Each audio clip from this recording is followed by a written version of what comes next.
அஸ்ஸலாமு அலைக்கும் வரஹ்மத்துல்லாஹி வபரகாத்துஹு. குர்பானி எனக்கூடிய உத்ஹையா, இந்த குர்பானியோடு அகீகாவுடைய பங்கும் சேர்ந்து கொள்ளலாமா? உதாரணத்துக்கு மாட்டில் 7 பங்கு சேர்க்கப்படுகிறது. இதில் குர்பானியாக சேர்கிறார்கள். இதில் அகீகா என்ற நியத்தில் அகீகா கொடுக்க விரும்புபவர்களும் அதில் சேர்ந்து கொள்ளலாமா என்பது ஒரு கேள்வி. இது மார்க்க அறிஞர்கள் இமாம்களுக்கு மத்தியில் இது ஆய்வுக்காக எடுத்துக்கொள்ளப்பட்ட ஒரு கேள்வி தான். ரசூல் ஸல்லல்லாஹு அலைஹி வஸல்லம் காலத்தில் இப்படிப்பட்ட ஒரு நிகழ்வு ஏற்பட்டதில்லை. அதனால் இது ஆய்வுக்குட்படுத்தப்பட்டு இது சேருமா சேராதா என்ற அடிப்படையில் மார்க்க அறிஞர்கள் இமாம்கள் இருவேறு கருத்து கொள்கிறார்கள். அதாவது ஷாஃபி மதஹபை சார்ந்த, ஹனஃபி மதஹபை சார்ந்த அறிஞர் பெருமக்கள் இது நிறைவேறும் என்று சொல்கிறாங்க. ஏனென்று சொன்னால்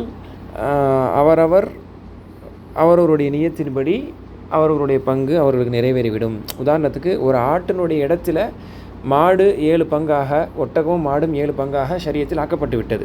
பொதுவாகவே ஒரு ஆடு கொடுக்கக்கூடியவர் மாட்டில் ஒரு பங்காக சேர்ந்து கொண்டால் அது பரிபூர்ணமாக ஏற்றுக்கொள்ளப்படும் என்று ஒரு பொதுவாக சொல்லப்பட்டிருக்கல. அந்த அடிப்படையில் ஒரு மாட்டில் உதாரணத்திற்கு ஒரு சில நபர்கள் அக்கீக்காகவும், அந்த 7ல் ஒரு சிலது அக்கீக்காவாக, ஒரு சிலது குர்பானியாக, ஒரு சிலது குற்றப்பரிகாரம் இருக்குது. உதாரணத்துக்கு ஹஜ்ஜில் வாஜிப் விடுறவங்க ஒரு ஆடு கொடுக்கணும் அல்லது மாட்டில் பங்கு சேரணுன்னு இருக்குது. அவர்கள் சேர்ந்துக்கிறாங்க. இப்படி எப்படி மிக்ஸ்டாக எப்படி சேர்ந்தாலும் அவர்களுடைய நியத்துக்கேற்றவாறு அவர்கள் ஒரு ஆடு கொடுத்த மாதிரி, அதாவது மாட்டில் பங்கெடுத்தால் ஒரு ஆடு கொடுத்த மாதிரி, அந்த அவர்களுடைய நியத்துக்கேற்றவாறு எண்ணத்துக்கேற்றவாறு அவர்களுடைய கடமை நீங்கும், அவர்களுக்கு கிடைக்கக்கூடிய நன்மை கிடைக்குங்கிறத இந்த அறிஞர்கள் சொல்கிறாங்க. ஆனால் மாலிகி மதஹபை சார்ந்த, ஹம்பலி மதஹபை சார்ந்த மார்க்க அறிஞர்கள் இது நிறைவேறாது அப்படின்னு சொல்கிறாங்க. காரணம், அவர்கள் சுருக்கமாக ஒரே ஸ்டேட்மெண்ட்டில் முடிச்சிடுறாங்க.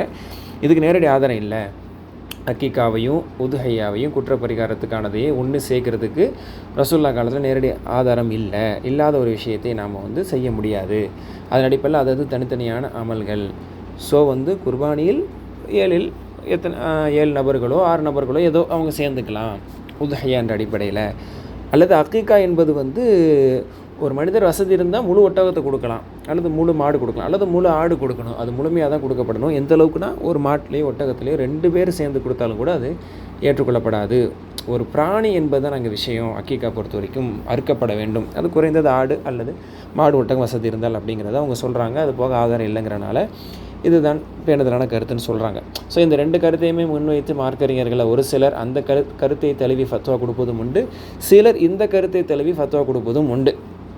அதில் சுலபமான முறையில், விசாலமான முறையில், தாராளமான முறையில் சட்டம் சொல்ல வேண்டும் என்ற ரீதியில் அணுகக்கூடிய மார்க்கறிஞர்கள் என்ன சொல்கிறாங்க? இன்ஷா அல்லாஹ் ஒரு மாட்டில் 7 பங்கு சேரும் பொழுது குர்பானியாகவும் சிலர், அக்கீக்காகவும் சிலர் சேர்ந்து கொண்டால் இன்ஷா அல்லாஹ் நிறைவேறும். இது நிறைவேறாது என்பதற்கு எதுவும் நேரடி தடை இல்லை.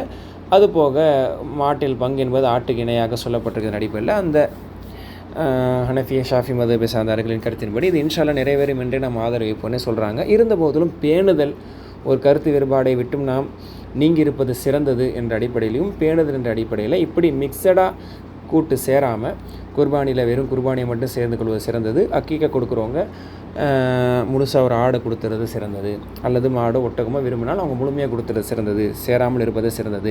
அப்படி சேரக்கூடிய ஒரு வாய்ப்பு சூழ்நிலை இருக்குது, வசதி குறைவாக இருக்குது, சேர்ந்து கொள்ளக்கூடிய ஒரு சந்தர்ப்பமாக இருந்தால் சரி இன்ஷா அல்லாஹ் சேர்ந்து கொள்ளலாம், அது நிறைவேறும் என்ற கருத்தையும் அல்ஹம்துலில்லாஹ் இந்த 2 மார்க்க அறிஞர்களுடைய நிலைப்பாடையும் குறிப்பிட்டு விட்டு ஃபதாவா குழு அறிஞர் பெருமக்கள் இதை இந்த கருத்தையும் முன் வைக்கிறாங்க.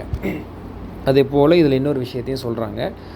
ஒரு வீட்டில் இப்போ இது ஒன்று சேர்றதை பற்றி சொல்லலை, இது இன்னொரு விஷயம். ஒரு வீட்டில் ஒரு குழந்தை பிறந்து அந்த 7வது நாளோ 14வது நாளோ அந்த 21வது நாளோ அந்த ஆரம்ப கட்டத்தில் ஒருத்தங்க அக்கீக்கா கொடுக்க போகிறாங்க.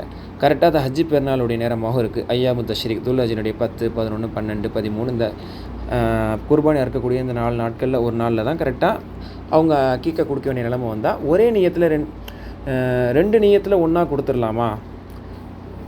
ஒரு குடும்பத் தலைவர் தான் பிள்ளைக்கான அக்கீக்காவாகவும், அல்லது ஒரு குடும்பத் தலைவர் தனது பேரனுக்கான அக்கீக்காவாகவும் தனது குடும்பத்துக்கான குர்பானியாக கொடுத்து விடலாமான்னா இதுலேயும் கருத்து வேறுபாடு இருக்குது. இருந்த போதிலும் இதில் ஒரு 2 நியத்தில் ஒரு பிராணியை அறுத்து விட்டால் அது நிறைவேறிவிடும். ஏன்னா அந்த சந்தர்ப்பத்தில் 2மே அல்லாஹ்வுக்காக வேண்டி உள்ளது தான் அடிப்படையில் அல்லாஹ்விடத்தில் நன்மை நாடி ஒரு பிராணியை இந்த 2 நியத்தில் சேர்த்து அறுத்து கொண்டால் அது நிறைவேறும் என்ற கருத்தையும் சொல்கிறாங்க. சில அறிஞர்கள் இல்லை, இது தனி இபாதத்து, அது தனி இபாதத்து, 2மே தனித்தனியாக கொடுக்கப்பட வேண்டும் சொல்கிறாங்க. இதுவும் இந்த இடத்தில் குறிப்பிடத்தக்கது என்பது